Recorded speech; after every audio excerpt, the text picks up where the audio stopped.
When we read the Bible, we think it's an old book, describing things that happened unnumbered years ago. As I tell you, it's contemporary.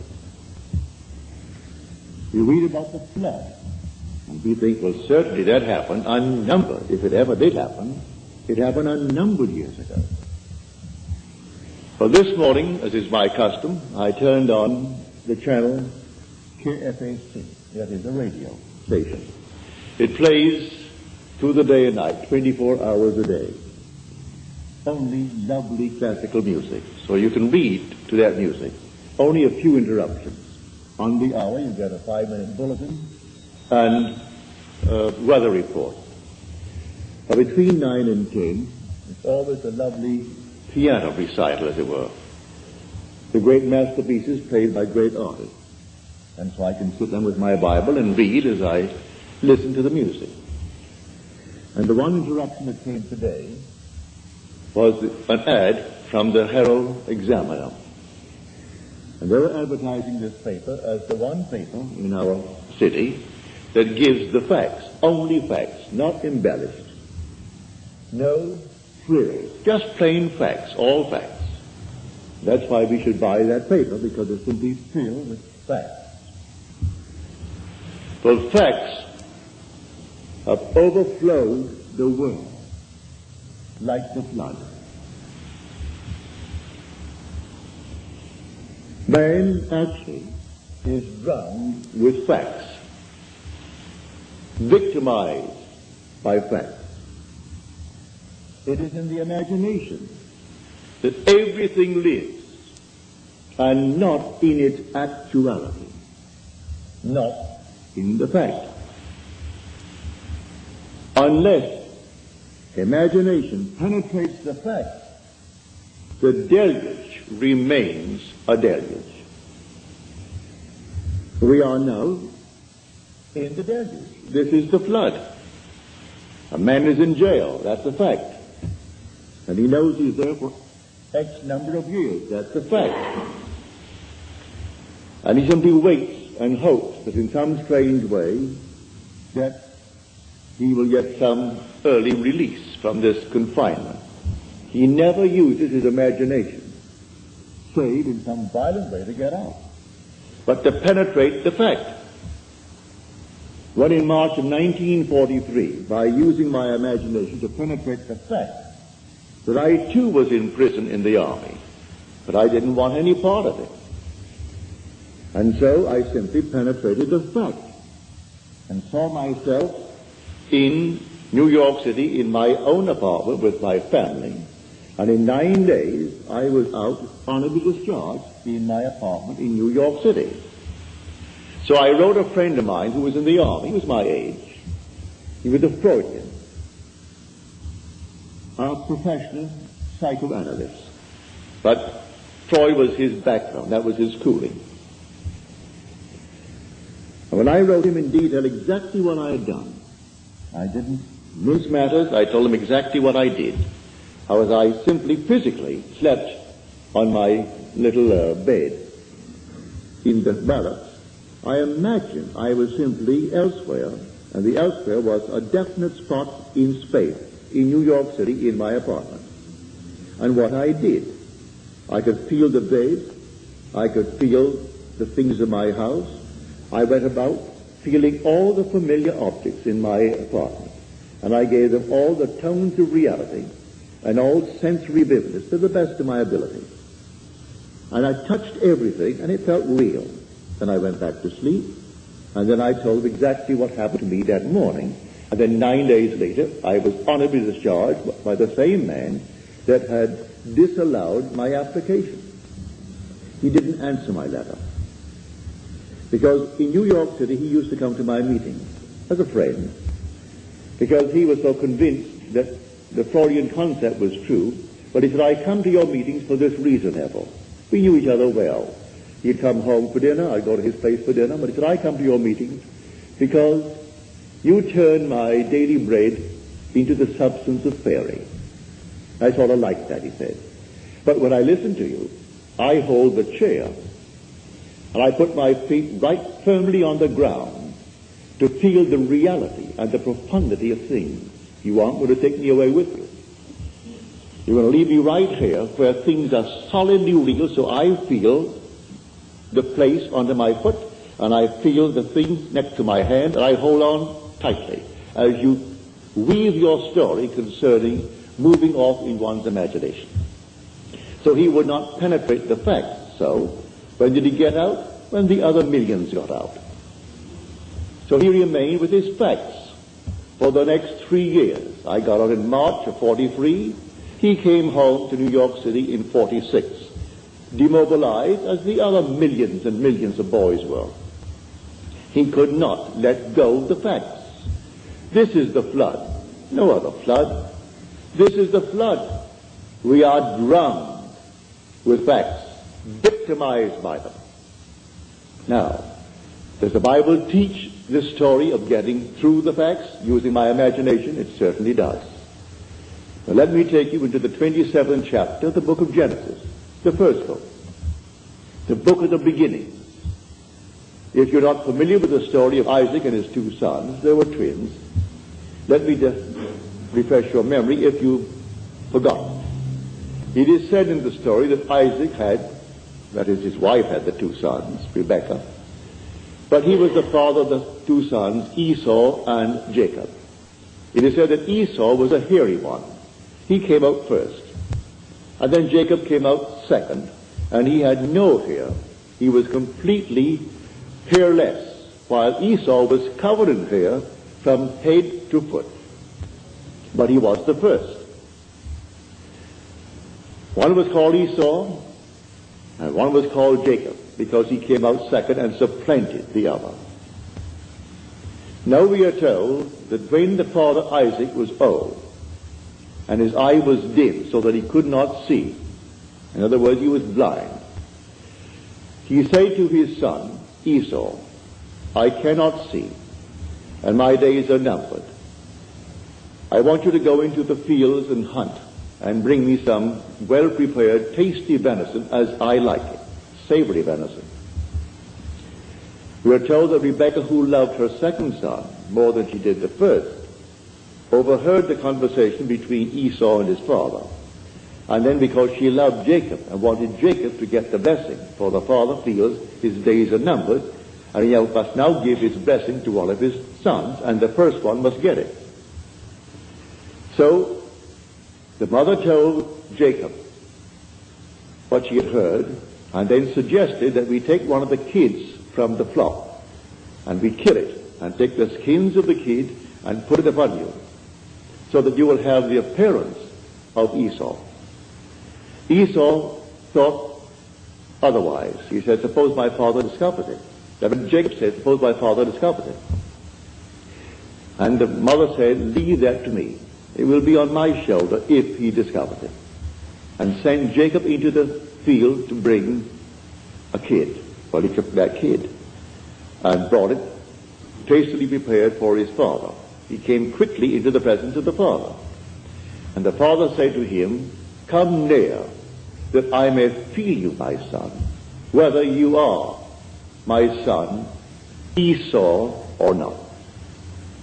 So Jacob came near to Isaac his father, who felt him. And then Isaac said to Jacob, the voice is Jacob's voice, but the hands are the hands of Esau. And then he blessed him. He gave him his blessing.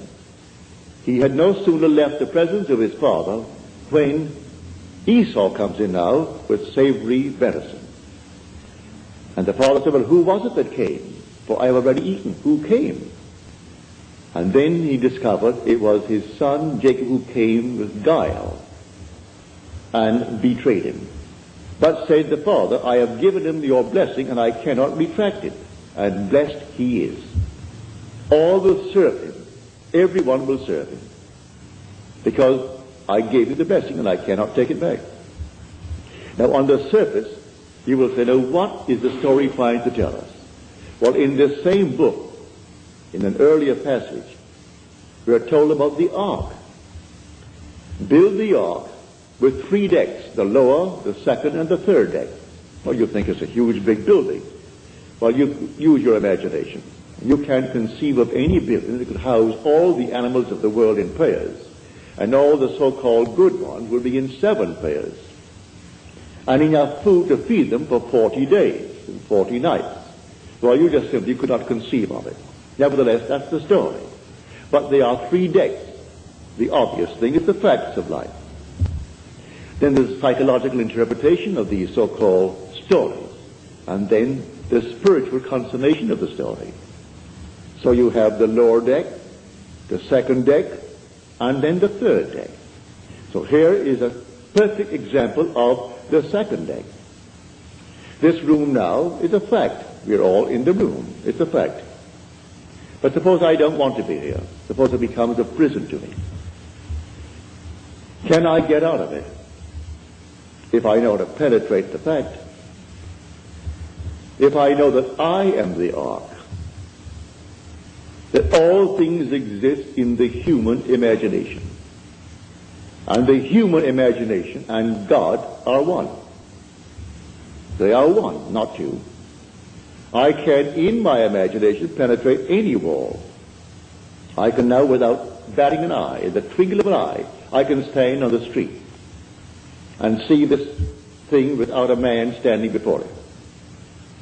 No problem whatsoever to assume I'm on the street and looking from the street to this platform. But you may say, well, what would that do? Well, let me do it and feel the reality, feel that solidity of the street under my foot, and see this building from the street rather than looking to the street from here. If I do it and give it solidity, give it reality, I'll be compelled to go there. This is what Scripture teaches. That is my blessing. I can penetrate a fact. And penetrating a fact, I can stand wherever I want to stand in this world. Then the promise is made, wherever the sole of your foot shall stand, that I have given to you. I'm not going to make you a promise and not fulfill it. I've given to you if you can stand upon it. So I actually stood upon my apartment. I actually stood upon that floor. I felt the bed. I felt everything and gave it reality. My friend wouldn't allow himself to sleep in one place and assume that he was sleeping elsewhere, because that is a divided state of mind. He didn't want to become a split personality, and so he wanted to be completely coordinating. Well, he was coordinated, all right, for the next 3 years, all in one little spot in his barracks. And for 3 years he couldn't get out. Because, first of all, he wouldn't try it. Because I turned his daily bread into the substance of fairy. And so he did not answer my letter. I've reminded him a few times since. Why didn't you answer the letter? Well, first of all, it didn't make sense. And I don't believe, said he, that really what you did was the sole cause of your discharge. You always question it. Then I repeat it another time and tell him again what happened this time. Well, that would have happened anyway. You do it the third time. You do it the fourth time. Do you know if you did it 1,000 times, he would still say, do it once more. It will always happen as far as they're concerned. It just didn't happen because you did something. These things would have happened anyway. So why do you analyze people then? Then let things happen. We are not the creatures of circumstances, said a man who bears your name, for his first name is Israel. And Disraeli's name is simply of Israel, Benjamin Disraeli. And he said, man is not the creature of circumstances. Circumstances are the creatures of men. He knew how to create things, all in his imagination. So I said, you bear the name of Israel, but you don't apply the story of Israel. If you only apply it, because these things are taught us in Scripture. Scripture is not secular history. This is contemporary. It didn't happen thousands of years ago. The flood is on.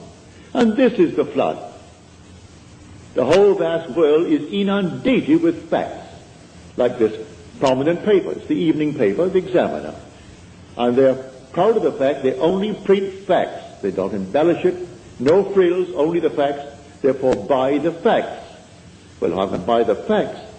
And they go all over the world to find frightening facts. I'm not denying that he didn't kill her.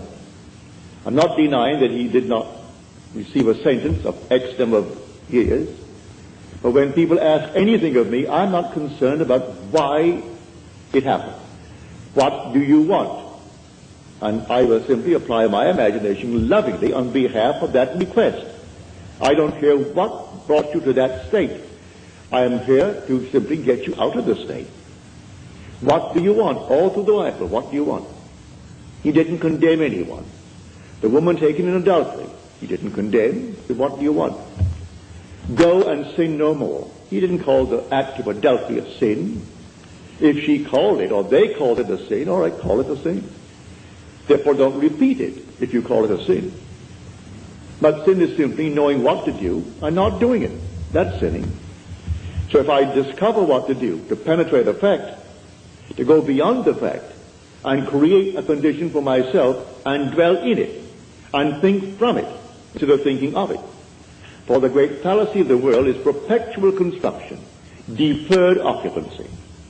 Create and create in my mind's eye all kinds of lovely things I would like to realize, but I never occupy them. I do not penetrate the state and go right into it and give it cubic reality. But I know, and you know, and it's not difficult to understand why. The sense of touch is something we believe in more profoundly than we do in, say, the sense of sight, or the sense of hearing, or the sense of smell. I stumbled upon this one day in a dream. In my dream, I came upon this huge big pillar, a pile driven into the ocean. And the bridge that it formerly supported was gone now. Only the piles remained. And I knew I was dreaming. And I figured to myself, if I held that pile and I could touch it, and if it seemed to me solidly real, what I'm going to do, I'm going to hold on to that pile. In the dream, I know it's a dream, but I'm going to hold that pile as solidly as I can and compel myself to awake holding the pile. Well, I did. I held the pile with all of my might. And I said, now, Neville, you know you're sleeping. You know that you're dreaming now. Awake. And I awoke in the water. I'm actually holding that pile, and I'm standing up in what formerly I knew to be a dream. It ceased to be a dream. It's real. I'm in a world just as real as this. And here I am holding this enormous pile, and it's in the East Indies, not the West Indies where I was born. It was in the East Indies, a very primitive area. And then some animal came down to the beach, a strange-looking creature. And at that moment, I was panicky. And that moment of shaking emotion, and I woke on my bed in New York City. But I discovered that secret of feeling. So he said, come close, come near, that I may feel you, my son. He heard the voice. He said, your voice is the voice of Jacob. Come near, let me see really if you are Esau. And he did it by feeling. And so, lying on my bed one night, right here in Beverly Hills many years ago, it must have been 14 or 15 years ago, I suddenly became aware that I am seeing what I shouldn't see. I am looking into the most marvelous interior of a plush hotel. It seemed that way to me. And so consciousness followed vision, and I found myself in the room. But I knew I was on the bed, so I came back to the bed. I'm still seeing the interior of this room, and I went back into that room. I came back again. I must have done it 12 or 20 times. It was fun, going into the room, and the room was just like this, real. Then I came back to the bed. Now, I said, I am now going to explore. Regardless of consequences, I am going to explore. And so, I went into the room. It seemed like a room 30 by 20 from the bed. When I entered it with the decision to explore, the room closed upon me and became a third of itself. Say it became 10 by 7. And I found it was a dressing room for a huge big suite, beautifully done, but it wasn't yet occupied. It was there to be occupied, but the room at the moment, that is the suite, was not occupied. And I thought, well, now I'll go through the door. I didn't go through like some gossamer. I opened the door with my hand and I walked right through that door. I was solidly real to myself. Then I walked down the corridor. And the corridor that I walked down was intersected by the main corridor. And all the lights were on. And two ladies were coming down that corridor, the main one. But I knew this thing began as a dream. So I knew, well, all ends run true to origins. Therefore, if the origin is the dream, this is the dream. So I say to the ladies, ladies, this is the dream. This whole vast world is a dream. And then they were afraid of me. Who wouldn't be afraid of a man that suddenly appears on a place in your, I would say, walking, and tells you this whole vast world is a dream? You would think he's nuts, he's insane. And so they thought I was insane, and they got just as far as they could from me, and walked right next to the wall, duck style, one behind the other, and looking at me very suspiciously. Then I saw this object hanging from space, and it reminded me of a similar object I had seen in a friend's home in North Hollywood. So I say to them, look, see this? And I held it, and to my surprise, it isn't gossamer. This is not an after image. This is not a memory image. This is real. The thing is solid. Well, I held it, and by this time they were way down. They took one great look as they looked back at me, and then darted into the main room. And here I am standing alone, holding on to this thing. I said to myself, Neville, you know this is a dream. The origin is a dream. The end is a dream. Come on, wake up. I closed my eyes to the obvious, and I held this thing here, and I couldn't. I opened my eyes again. I'm still standing there. But how am I going to get back to my room in Beverly Hills? I didn't know what. There was no place I could go to take me back there. But I remembered, feeling is the secret. I'm holding this here now, and it's real. It's solid. I'm solid. They saw me. They heard my voice. And I walked on, and every step was solidly real as walking on here now. So I imagined that my head was on a pillow. When I could feel a pillow under my head while I'm standing, I suddenly felt myself in a horizontal position. And my head is on a pillow. And then, all of a sudden, I could feel that pillow. But I was cataleptic. I couldn't open my eyes. I couldn't move a hand. Couldn't move a finger. And here I am, a living being in a dead body. So I said to myself, well, they'll find the body tomorrow morning, and they've got to cut it up because I'm insured for a little bit. And to prove that nobody took my life, they have to cut it up to find out why he died. Always have to ask that question.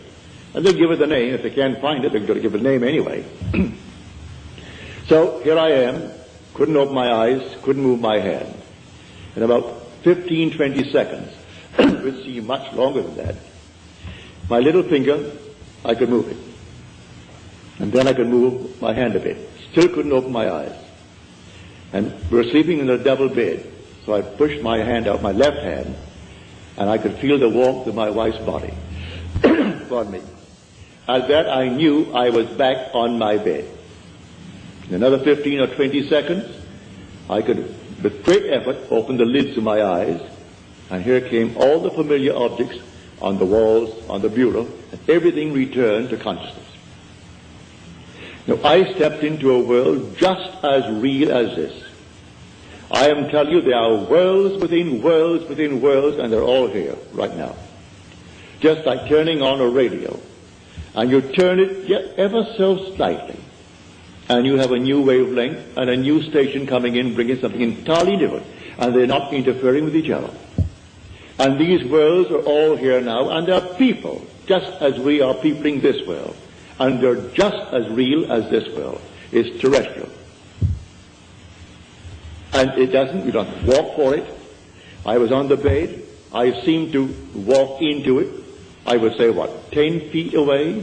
But the same area permeated the bed, and the bed did not obstruct it. And that world into which I stepped did not obstruct the house that I lived in Beverly Hills. It's all here, the whole vast world. Worlds within worlds within worlds. So I tell you facts or the flood. That's the deluge. There was no other kind of flood. We are actually inundated with the facts of life. And these facts, we change them every day.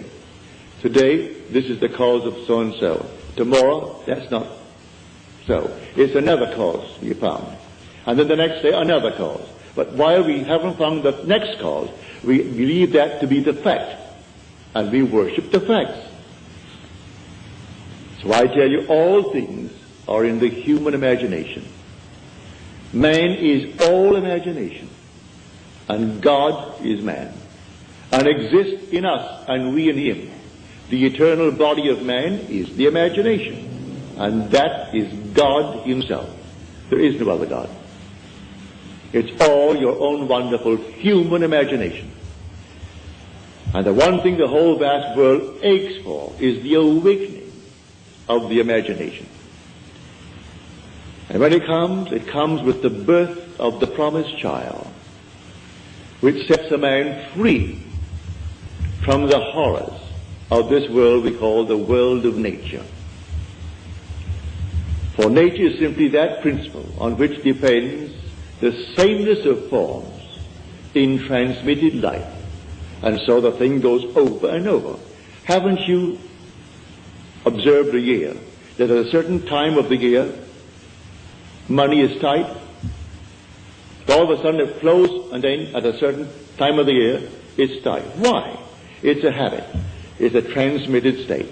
You fix that fact in your mind's eye, and if you got $50,000 today, and say it's the month of December when it's always tight, you're going to loan the money out or give it away before December comes by. So when it comes by, you're going to be tight again. It's a peculiar, I would say, slavery, this thing called nature, in the sameness of forms in transmitted life. Now, you can penetrate the fact and break it. And that's what we're here to teach. I come not to abolish the law and the prophets. I come not to abolish them, but to fulfill them. And tell you the real law. It's not washing your hands before meals, although that's a very nice, clean thing to do. It's not giving certain diets, doing this, that, and the other. He explains that the entire law is psychological. He takes one of the commandments, which is a graphic one, to show you how everything must be interpreted psychologically. He said, you have heard it said of old, you shall not commit adultery. But I say unto you, any man who looks lustfully upon a woman has already committed the act in his heart with her. But what man hasn't? What man has not violated that? So he tells you the whole thing is a psychological thing. You can't restrain the impulse, because you may restrain it based upon 1,000 different reasons. Maybe you are afraid of the consequences. Maybe you are afraid that someone will find out. Maybe you're afraid of this, that, and the other. But the impulse was there, and he tells you the impulse was the act. Well, if the impulse was the act, then creative acts are imaginal. For it was an imaginal act. So I have to observe my imaginal acts. For the imaginal act is a fact. It's going to actually become a fact and then confront me. Here was a lady in San Francisco. He said, my brother, and she said to me, I think he's innocent, but I do not know the facts of the case. But he was given 6 months at hard labor. He was in the army. And I don't think my brother should get 6 months hard labor in the army. I said, you want him out? He said, certainly I do. I said, tell you what, that you may try it, so you can give all praise to yourself and not to me. You do it. But what must I do? Well, if he was out, would he come home? Oh yes, he'd come straight to my place. All right. And if he came to your place, what would you do? Well, she said, I would throw my arms around him and kiss him. Feel him. I said, all right, do that. When you go home tonight, sit where you would normally sit, and just imagine that your brother is there, and that you have thrown your arms around him, and you're holding him and hugging him, and kissing him. The next Sunday morning, in my meeting in San Francisco, that woman could rise and tell this story. She said, I went home, and I imagine I heard the doorbell ring. And the doorbell is downstairs. I have to run down one flight of stairs to answer that door. So I heard it ring, and I ran downstairs, and I flung the doors open, and here stood my brother. I went back upstairs. There was no brother, but I did it so vividly, it was almost like a disappointment that I didn't actually see him standing there. But it seemed so real to me. Well, a few days later, she's sitting upstairs, and the doorbell rings. She said, I almost broke my neck to get downstairs, because I knew what was going to happen. And here she threw the door open. Here is her brother. And she stood up in the audience and told that story to the 1,000 who were present that Sunday morning. And they all saw. No one, I presume, would go and verify it. I trusted her implicitly. If she lied to me, well, then it's entirely up to her. But I'm convinced the whole thing was true. I don't check you. I believe you when you tell me that it happened.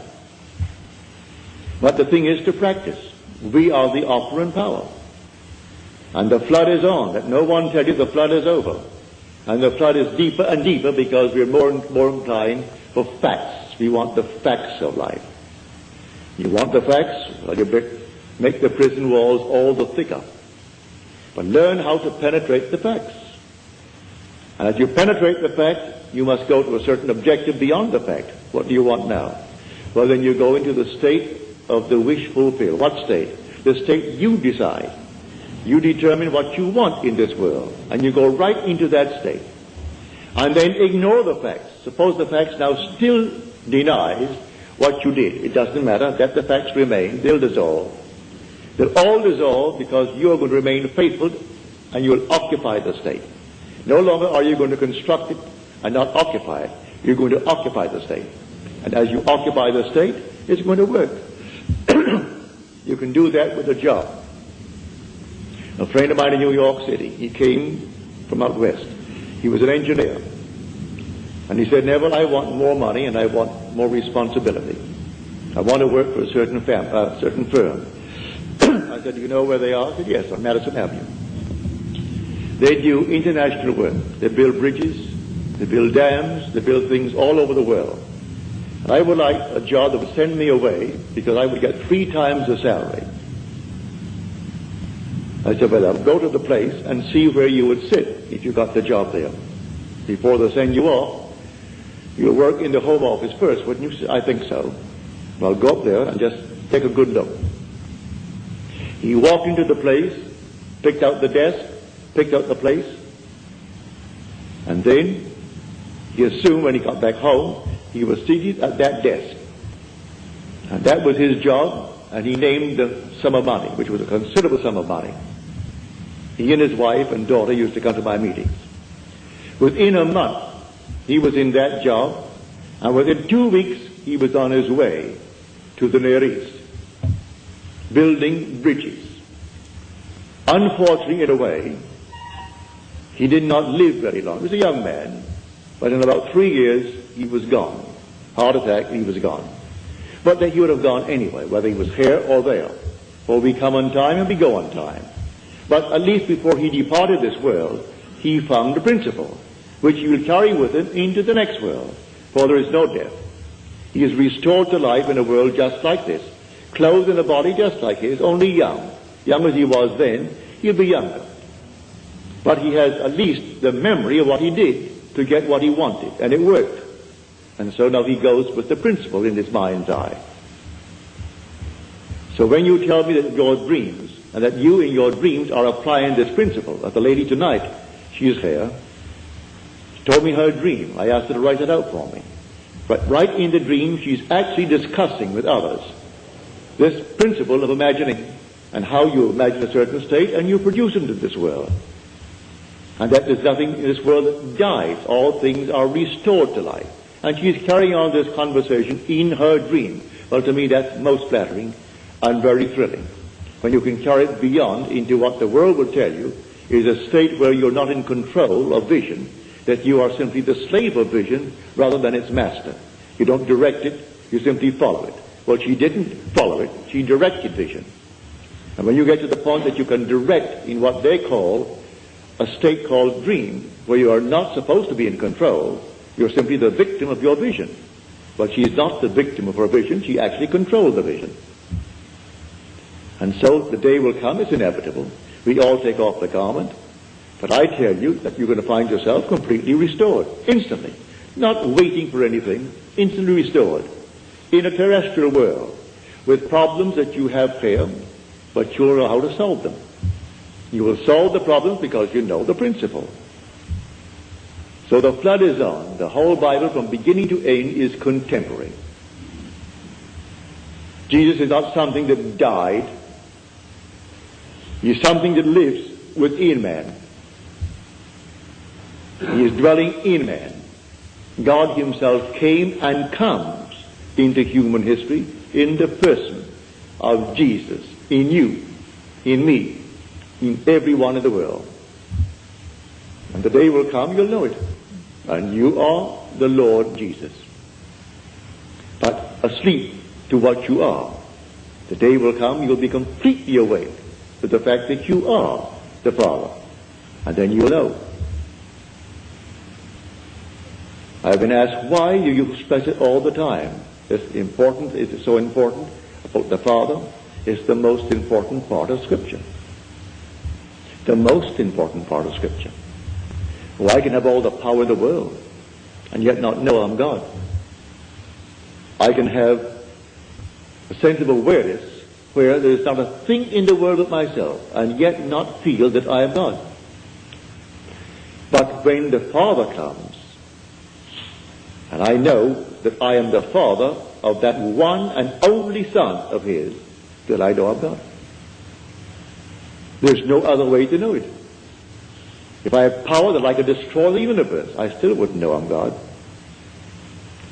And if I was completely aware, as I was in 1926, when I, reading a book, it fell upon my chest. It must have been not more than 10 o'clock. I woke next morning, it's 9. And I had not turned from left to right in the entire interval, because the book was still on my chest and the light was still on my bed. And usually in the course of a night, a man turns often from side to side. How often I do not know, but we all do. No one goes to bed on his back and remains there for 9 unbroken, or in this case, almost 11 unbroken hours. So I went right down into a deep, deep sleep in a trance. And in that state, I became infinite light. There was nothing but light. And I was it. There was no circumference. I was the center of it all. No light outside of this light that I am. No sun, no moon, no stars, but nothing outside of the being that I am. I was infinite pulsing light. But still, I did not bring back the feeling of being God. Yet, evaded me. But when you see His Son, and that Son calls you Father, and you know, well then there is no doubt in your mind as to who you are. So I say it's the most important part of Scripture. And yet it's the one thing that people will question me on. Why do you emphasize it? Why do you repeat it over and over? Because the one thing in the world that you will one day experience which will convince you that you are God. Nothing in the world will convince you outside of that. But in the meanwhile, we can penetrate the facts. The man imprisoned need not be behind bars. We are imprisoned by the things that we do. All right, we can break them. Break anything in this world. A man can be imprisoned by gluttony. He can break it if he knows what he wants. Maybe he doesn't really want to give it up. If he wants to give it up, let him create within his mind's eye a scene, a simple scene that if he had given it up, a friend or some relative would know. And he doesn't brag about it. They simply know. And it's a normal discussion that he has no longing for it anymore. He has no desire for it. Didn't take any drugs for it. Didn't do anything to beat it. It just simply, it wasn't there. Like a certain taste that we have in this world, all of a sudden, you've had it, you've saturated yourself with it, and you don't want it anymore. All things are acquired. Today I like, for instance, a thing called an oyster. Love them, especially those lovely Eastern oysters. But the first time I had an oyster, I thought I'd die. I was a small boy, I must have been about 9 or 10. And I went down to It was then called the Virgin Islands, owned by Denmark. They're now our islands, St. Thomas, St. John, and St. Croix. And my mother said to me, now Neville, you know you're going to a strange place and they speak Danska. You don't understand the language, but you'll get by. But you're going to a boarding house, and there'll be maybe 20 or 25 boarding. You'll all sit at one big table together. Now you're a boy, and you do not know their habits, so watch what the lady does. And whatever she does, you do it. And I sat down at the table, and then here was this plate of oysters. I'd never seen an oyster in my life before. And then all the little things before it. But I saw this lady take a little fork from the side, so I picked up my fork. And then she took little horseradish, she took something else, then she took a little Tabasco, did all these things to it. Then she stuck it into this oyster and dipped it into all that she had done. She closed her eyes and she ate as though you had honey in your mouth. I expected the same thing, so I did the same thing. And when I got that thing in my mouth, Lord, it wouldn't go down. I couldn't bring it up. I'm not supposed to bring it up. Mother told me that.